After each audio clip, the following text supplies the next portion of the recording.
ആർമിയിലെ പല വിശേഷ ദിവസങ്ങളും ഒരുപോലെ ആഘോഷിക്കാറുണ്ട്. അതിൽ ഈ ക്വാർട്ടേഴ്സിലുള്ളവരെല്ലാവരും കൂടെ ഒരുപോലെ ആഘോഷിക്കുന്നതും എനിക്ക് ഏറ്റവും ഇഷ്ടമുള്ളതുമാണ് ഈ ഹോളി കേട്ടോ.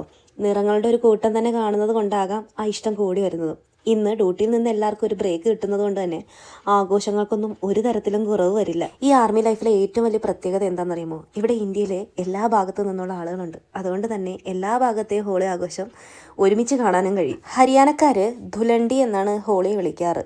അവിടെ സ്ത്രീകള് തമാശയ്ക്ക് പുരുഷന്മാരെ തല്ലുന്ന ഒരു ആചാരമുണ്ട്. ഹരിയാനി ചേച്ചിമാര് ഈ തുണി ചുരുട്ടിയിട്ട് കളർ തേക്കാൻ വരുന്ന പുരുഷന്മാരെ അടിക്കും.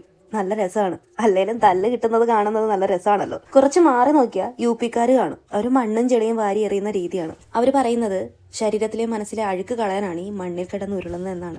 ബംഗാൾ വശത്ത് അവർക്ക് പാട്ടിലും നൃത്തത്തിലും ആയിരിക്കും വലിയ പ്രാധാന്യം. നമ്മൾ മലയാളികൾ കുറച്ച് പാവമായോണ്ട് കളറുകളൊക്കെ പരസ്പരം വാരിത്തേച്ച് മാത്രം അങ്ങ് ആഘോഷിക്കും. പിന്നെ ഹോളിക്ക് കിട്ടുന്ന മാൽപ്പുവയും ഗുജിയാണ് എൻ്റെ ഫേവറേറ്റ്. ഈ ആഘോഷങ്ങളൊക്കെ അടിച്ചു പൊളിച്ചു കഴിഞ്ഞിട്ട് ഇതൊക്കെ എങ്ങനെ തേച്ചുരച്ച് കഴുകും എന്നതാകും അടുത്ത ചിന്ത. അപ്പം നിങ്ങളൊക്കെ എങ്ങനെ ആഘോഷിച്ചു? അപ്പം ഹാപ്പി ഹോളി, സന്തോഷം മാത്രം.